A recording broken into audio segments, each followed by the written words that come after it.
Good day, everybody. This is Yin Yang in California with Morsels of Thought number 1806. I am here every morning with morsels of a thought of wisdom because morsels of a thought will tell you good things to do. Here, I'm adjusting the lights and everything. And you can tell me if I am too redundant here, but taking the magic action is actually virtue. When you do the right thing, you're creating virtue. You're committing acts of virtue. Other people have wisdom. They tell you what happened in their life, and that through their experimentation, their experiences, morsels of a thought will bring you their wisdom so that we have imparted some wisdom, education, entertainment, inspiration for the day. Okay, so we're on page 24. Memory isn't just a nice ability, it's our life, our very essence. As humans, we tend to overlook the importance of the things we cannot see. Brain injury is called the invisible epidemic for this very reason. Connections suffer, families are impacted financially, and relationships are devastated mentally and emotionally. The average concussion takes an impact of 95 Gs, gravity, force, to create, but regardless of the level of severity, head injuries should always be taken very seriously. They happen, they happen repetitively in sports like soccer and rugby, where blows may not be as severe but add up due to their consistent nature. Like anything else in life, both how intense an event is and how many times it happens really matters. Look at it this way. When you experience a head injury, your brain violently jolts back and forth rapidly. The rapid acceleration and deceleration causes stretching, shearing, and tearing to the connecting tissues of the brain called axons. Axons connect one neuron brain cell to another. When they get stretched out, the brain cannot communicate the way it needs to from one area to the next. Most concussions impact the front, bottom, and side areas of the brain. The result, a whole host of potential systems and symptoms and issues. I want to say that in my own experience, I did have a severe brain injury. I broke an entire windshield on a 5,200-pound car. It was a station wagon, and I was not wearing a seatbelt because seatbelts were not in the laws that time. And I flew into the windshield, broke it. I flew into my mother's elbow. I hit twice. I hit something on my nose. I had a little nosebleed, and I have a deviated septum as a result. But the thing is that nobody took it seriously for 2 weeks. And my uncle said 2 weeks later, she needs to see a doctor. There was hair in the windshield. There's my long hair stuck inside the glass in the windshield. So that was one really bad one. Shocking misconceptions about brain injuries. Back to the author. A common misconception is brain injuries only happen from hitting your head.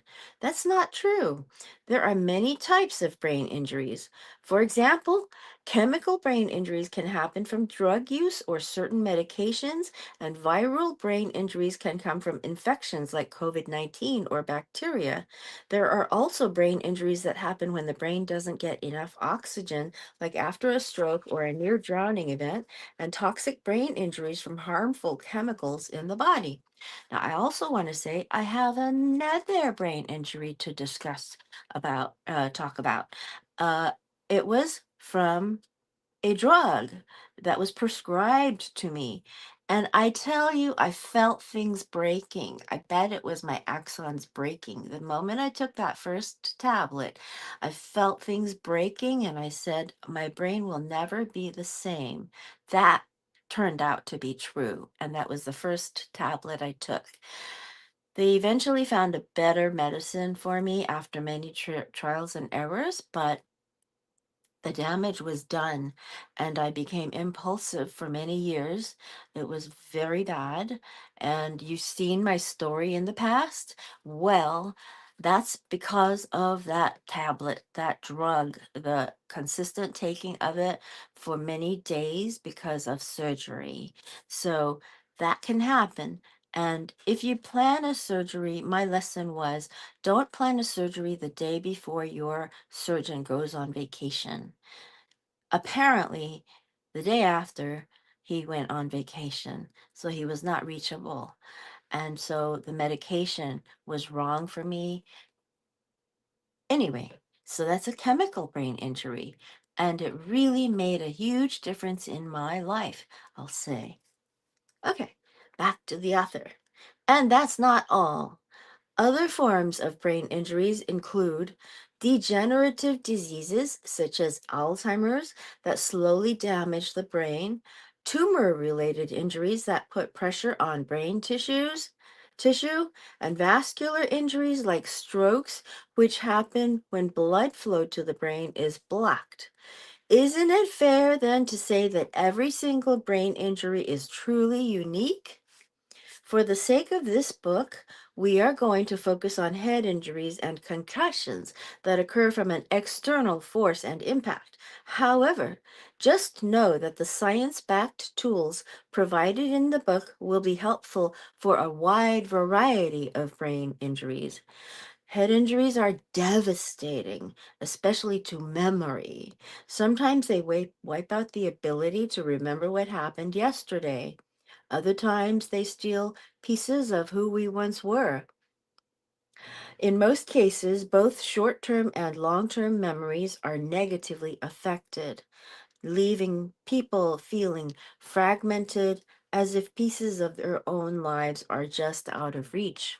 We are reading Brain Rescue, a 90-day blueprint to reclaim your memory after a brain injury or concussion by Dr. Brody Midler, Ph.D. He is a Ph.D. doctor. He is not a medical doctor. He's on Instagram almost every single day with new exercises. So look for Dr. Brody or Dr. Bro. His name is Dr. Brody Miller. Okay? The numbers, back to the book.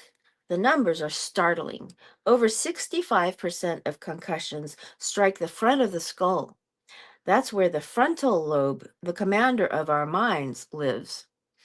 Mine was cerebral at that time. That's where the frontal lobe, the commander of our minds, lives, the friend of the skull, friend of the skull. The frontal lobe isn't just another part of the brain. It's the general, the leader, the president, shaping our identity, personality, focus, decision-making, and willpower. It's where we imagine our future and draw from our past. When damaged, the effects can unravel the very core of who we are. I know this firsthand. When I was hit by that bouncer, it was as if any filter my young brain had was ripped away.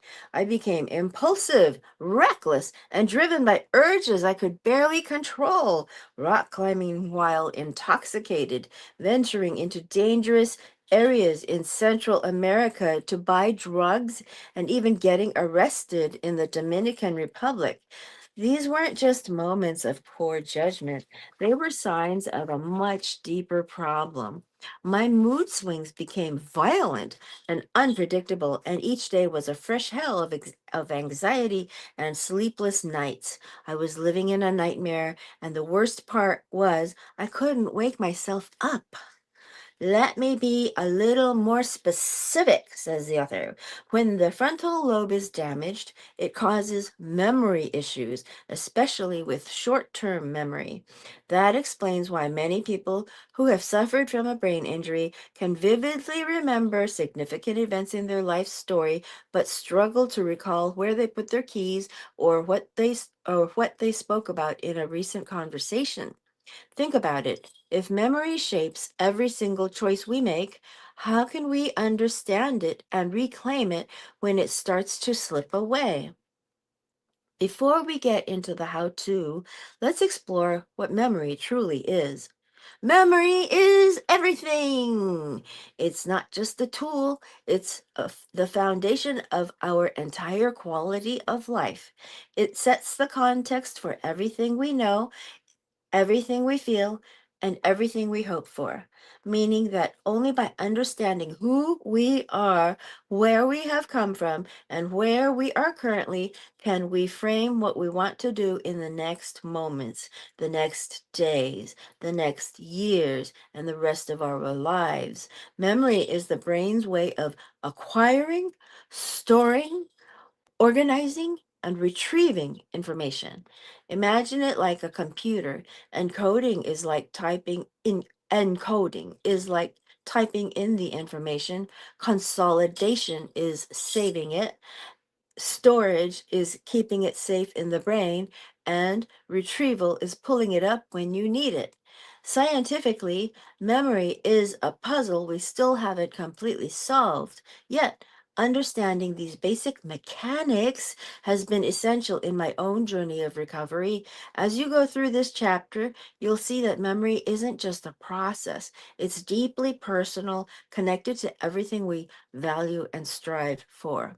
So, to break it down scientifically, there are three main forms of memory: short term memory, working memory, and long term memory. Interesting.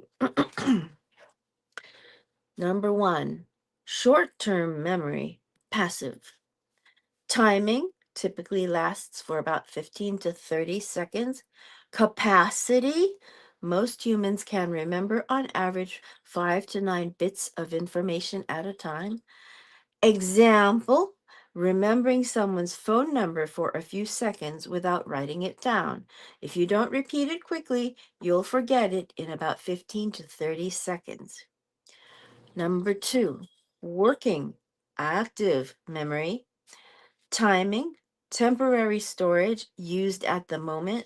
Capacity, like short term memory, it can hold about 5 to 9 items. However, it works as long as you are actively using it. Example, doing math in your head or remembering directions while walking. Number three, long term memory. Timing, days, months, years, decades. Capacity, practically limitless. Example, remembering exactly where you were and what you were doing on 9/11 after the Twin Towers fell. The bottom line, short term memory holds memories briefly. Working memory keeps information in play as long as you're actively using it. Long term memory stores what your brain believes is the most important information, for better or for worse. Remember, learning is memory in action. As you read each word of this page, you are forming new neural connections, new associations, and memories. How remarkable is that? I could go on about the different types of memory, like declarative memories, which include episodic and semantic semantic memory, and non-declarative memories, such as procedural, innate, and emotional memory, but I'll save that for another part of this book. At the end, there will be a bonus chapter just for all you seekers who want to dive deeper into the mechanics of memory. But for now, let's keep it practical. After all, this book is written for all you badass brain recovery warriors. Capital, capital, capital, capital. So now that we've covered what memory is, let's move into the why. We are reading Brain Rescue by Dr. Brody Miller, Ph.D. Dr. Brody, and it is a 90-day blueprint to reclaim your memory after a brain injury or concussion. Because I'm not very wise, I come to wise people, and I'm reading to you what these wise people have to say through their life experiences. You're getting a synopsis of what other people have learned with morsels of a thought every day. Today is 1806. Back to the book. Dr. Brody says rebuilding your memory is important. Now, this section is pretty long. Once again, memory is everything. Rebuilding your memory is important. Without memory, life would be completely without meaning. You wouldn't remember your favorite moments, your friends, or even your own story. Memories become super meaningful only because of the emotions we attach to them. Think about this. AI can remember facts and even learn to some extent, but without emotions, that memory has no weight, no significance. Human memory is different. It's deeply meaningful and interconnected.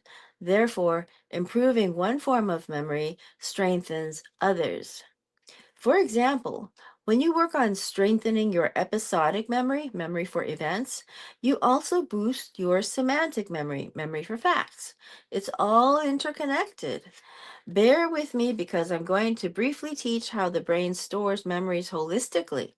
Sounds are stored in the temporal lobe, located near the ears, while visual memories are stored in the occipital lobe at the back of the brain. Short term and working memories rely on the prefrontal cortex. Sensory memories, like touch, are processed in the somatosensory cortex, and the limbic system stores memories of smells closely linked to our emotional experiences. Each of these regions plays a vital role in maintaining the complex web of connections that shape our memories and our ability to recall them. You may be asking, ugh, what's up, Doc? Why does this matter? Because it proves that memory is holistic and that memories are not only stored in one part of the brain. We know this because damage to these different areas of the brain directly affect how well certain memories and specific brain regions function. But here's something important to remember. Memory doesn't just reside in the brain, it's stored in the entire nervous system, connecting every part of who we are. I believe deep down that every single cell of the human body has its own intelligence and ability to learn and store memories. This is yin yang, I would have to agree. Back to the book. The big takeaway: improving your memory is like sharpening a tool. The more you practice, the stronger and more effective your memory becomes. Every small improvement you make strengthens your foundation. So keep learning, keep pushing forward, and remember, each step you take is a victory on your journey toward a sharper mind and a fuller life. I can't stress this enough. Practice does not make perfection like you have been told. Practice makes progress, and eventually they become permanent or automatic networks in the brain. Now that you have a better understanding of memory, there's just one more vital chapter to set the stage before we dive into the actionable strategies of the 7-step REBOUND method. I urge you not to skip ahead yet. This next short chapter will provide the essential highlights and tools you'll need to fully harness the power of this transformative recovery framework. Ready to start working on your memory? Get your free 15 mind gym exercises by visiting www.dr-brody, oh, excuse me, www.dr-bro.com/VIP brain rescue, or scan the QR code below. I never know if this will work, but you can try it. I think it'll be okay. Okay. Chapter 2: The Irony of Head Injury. Oh, how your heart holds the key to brain health. I'm going to talk about the brain injuries that I have had as well. I am going to say that absolutely, as a child, there was a kickball that hit my head and it caused me to get 2 stitches to prevent the bleeding from continuing. And then at a teenage year, a teen year, I got the concussion that broke the entire windshield of a 5,200 pound car. It was a huge, thick windshield. And later, when I was a teen, I was walking along and coming out of the girls' room, and somebody was running along the wall without looking to see if anyone was coming out, and we collided, and our heads bumped each other really hard. I blacked out again. Each of these times I have blacked out. So, those are the times that were several impact concussions. The one I had afterward, I was in my 40s, 30s. I was in my 30s and I had a surgery, and the surgery medication afterwards was not a good match for me. It broke my something. It broke axons or something. It broke something in my brain. It broke a lot of them. And I was saying, my personality will never be the same. That's what I said to myself at the time. I couldn't believe it, but that's what I was saying. I said, my personality will never be the same after this. And it was kind of a knowledge that I had that you wouldn't normally think of. But anyway, morsels of a thought of wisdom are that each of these things gave me a little lesson. The first one was keep your eyes on the schoolyard at recess. Don't turn your back on people playing ball. Keep your eyes on the on your surroundings, and you may be able to avoid something. I mean, I could still have been hit in the face with it, but at least I would have seen it coming, the kickball. And then the other one was wear seatbelts. Wear a seatbelt. Otherwise, you will get that concussion that I got. And it hurt until I was 21. And then the one where I collided with somebody collided with me, that is. The lesson was you have to watch out for other people to be careful, because accidents happen not just because you might have done something wrong, but accidents happen often because other people are being unsafe. So, morsels of a thought will say, watch out for other people who are not doing the right things because, because. Anyway, so next week, we will go into chapter 2, the irony of head injury, how your heart holds the key to brain health. And I'm going to also say that the cells that have the memory truly does, truly do. I was once in a spelunking activity and it was so much fun, but I was waist high in mud at one point and it was hard to lift my legs to walk. And when I did, it felt as though my hip joints were separating almost. And years later, when I thought about that spelunking trip, my hips would go cold because they remembered the situation. So, yes, I believe memory exists in our cells too.